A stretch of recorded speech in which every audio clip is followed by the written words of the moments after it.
सगाई की अंगूठी ऑफिसर को सौंपी, कहा न लौटू तो मंगेतर तक पहुंचा देना। शहीद कैप्टन अनुज नैयर की कहानी। अभी तक कोई ऐसा माइका लाल नहीं मिला जो मुझसे जीत पाए। वो दिन कभी नहीं आएगा जब मुझे हार का स्वाद चखना पड़ेगा। डर नाम का कोई वर्ड उस डिक्शनरी में है ही नहीं जो आपने मुझे दी है। ये शब्द कैप्टन अनुज नैयर के हैं। ये खत उन्होंने शहीद होने से पहले अपने पिता को लिखा था। जाट रेजिमेंट भारतीय सेना की लंबे समय से सेवा करने वाली रेजिमेंटों में से एक है। 6 जुलाई 1999 को 70वीं जाट रेजिमेंट की टीम ने अपना नारा लगाया, जाट बलवान जय भगवान। कारगिल की पॉइंट 4875 चोटी पर दुश्मन का कब्जा था। अपनी जमीन को वापस लाने की जिम्मेदारी इसी टीम पर थी। टीम की कमान 24 साल के कैप्टन अनुज नैयर के पास थी। वे कुछ दिन पहले ही लेफ्टिनेंट से प्रमोट होकर कैप्टन बने थे। ऊंचाई पर बैठा दुश्मन हमारे जवानों पर सीधा अटैक कर रहा था। दुश्मन ऐसी पोजीशन पर था कि आसानी से भारतीय जवानों को मार सकता था। इस कारण फैसला किया गया कि रात के अंधेरे में दुश्मन से लोहा लिया जाएगा। दिन ढलते ही कैप्टन अनुज की टीम ने चढ़ाई शुरू की। जबरदस्त सर्दी के बीच भूखे प्यासे जवान आगे बढ़ रहे थे। सब कुछ ठीक चल रहा था, लेकिन साथी दुश्मन की नजर पड़ गई। अचानक फायरिंग होने लगी। कैप्टन अनुज की टीम ने भी जवाबी फायरिंग शुरू की। दुश्मन पूरी तैयारी से मोर्चा जमाए बैठा था। न सिर्फ उसके पास ज्यादा मैन पावर था, गोला बारूद भी भरपूर था। छिपने की जगह थी नहीं, इसलिए एक के बाद एक अनुज की टीम के कई साथी शहीद होते गए। कैप्टन अनुज भी जख्मी हुए, लेकिन पीछे नहीं हटे। वे आगे बढ़ते रहे। खून से सनी उंगलियां बंदूक के ट्रिगर से हटने का नाम नहीं ले रही थी। वे लगातार दुश्मन पर फायरिंग कर रहे थे। एक के बाद एक कैप्टन अनुज ने 9 पाकिस्तानियों को मार गिराया। पाकिस्तानी सेना के 3 बड़े बंकर बर्बाद कर दिए। रात तेजी से कटती जा रही थी। सुबह के करीब 5 बज चुके थे। उजाला हो चुका था। दुश्मन अब आसानी से हमारे जवानों को देख सकते थे।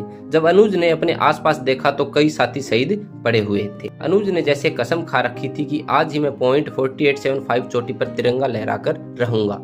24 साल का गर्म खून उबाल ले रहा था। अनुज ने तय किया कि आगे बढ़ना चाहिए। उनके साथी ने रोका कि अब उजाला हो गया है, हालात दुश्मन के फेवर में है, हमें रात तक फिर इंतजार करना चाहिए। अगर आगे बढ़े तो दुश्मन देख लेगा। अनुज को अपने पिता की बात याद थी कि जंग में पीठ मत दिखाना।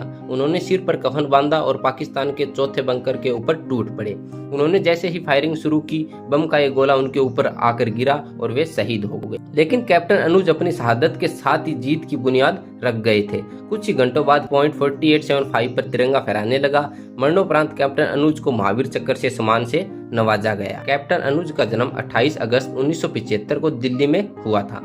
उनके पिता एस.के. नैयर प्रोफेसर थे। मां मीना नैयर दिल्ली यूनिवर्सिटी की लाइब्रेरी में काम करती थी। अनुज की मां अपने बेटे को याद करते हुए कहती है कि अनुज बचपन से ही बहादुर था। वो कभी किसी चीज से डरता नहीं था। स्कूल में भी वह एक्टिविटी में लीड करता था। पढ़ाई के साथ स्पोर्ट्स में भी वह आगे रहता था। उसे शुरू से मिलिट्री और गन को लेकर दिलचस्पी रही थी। उसके दादा आर्मी में थे, उनसे वह काफी अटैच था। एक हादसे को याद करते हुए वह बताती है कि एक बार अनुज को चोट लग गई थी। घाव गंभीर था। उसके शरीर में 22 टांके लगे थे। तब अनुज ने एनेस्थीसिया का इंजेक्शन लिए बिना ही ऑपरेशन करा लिया था। उसकी बहादुरी देखकर डॉक्टर भी अचंभित रह गए थे। 12वीं के बाद पहले ही अटेम्प्ट में अनुज का एनडीए में सिलेक्शन हो गया। तब होटल मैनेजमेंट और national institute of fashion technology NIFT में भी उनकी अच्छी रैंक आई थी, लेकिन उन्होंने आर्मी ज्वाइन की। साल 1993 में उनकी ट्रेनिंग शुरू हुई। 1997 में वे कमीशन हुए। 2 साल बाद यानी 1999 में कारगिल की जंग छिड़ गई और अनुज को जंग के लिए बुलावा आ गया। मीना नैयर बताती है कि हमें उसके जंग में शामिल होने की जानकारी नहीं थी। वह जब भी फोन करता था या चिट्ठी लिखता था तो यही कहता था कि वह सेफ जोन में है, वहाँ कोई जंग नहीं हो रही है। हमें उसके एक दोस्त के जरिए पता चला था कि वह भी कारगिल जंग में लड़ रहा है। अनुज अपनी माँ से जंग की बातें शेयर नहीं करते थे। हाँ, अपने पिता से वे जरूर जंग की बातें शेयर करते थे। तब उनके एक खत के जवाब में एस.के. नैयर ने कहा था कि बेटा, जंग में हो कुछ भी हो जाए, कभी दुश्मन को अपनी पीठ नहीं दिखाना। उस वाक्य को याद करते हुए अनुज की मां कहती है कि पिता का ही वचन याद रहा होगा, जो वह अपने साथी के कहने के बाद भी पीछे नहीं हटा और शहीद हो गया। एक माँ के नाते कई बार मुझे लगता भी है कि अनुज तब आगे नहीं बढ़ता तो बच जाता। यह भी सच है कि युद्ध में बहादुर पीछे नहीं हटते। उसमें तो बहादुरी कूट कूट कर भरी थी। मुझे पता है कि मेरा लाल कभी पीछे हटने वालों में से नहीं था, इसलिए वो तिरंगे में लिपट कर आया। अनुज की मां बताती है कि उसे सियाचिन बहुत पसंद था। काफी पहले से वहां जाने की उसकी इच्छा थी। एक बार एक रिपोर्टर ने कैप्टन अनुज से पूछा था कि वे आर्मी में क्यों भर्ती हुए हैं। तब अनुज ने कहा था कि मैं यह देखना चाहता हूं कि सियाचिन ज्यादा ताकतवर है या मैं। मीना बताती है कि अनुज अपने साथ पढ़ी एक लड़की को पसंद करता था। दोनों 10 साल से एक दूसरे को जानते थे। दोनों की सगाई हो गई थी। शादी की तारीख भी तय कर दी गई थी। 10 सितंबर 1999 को अनुज की शादी होनी थी।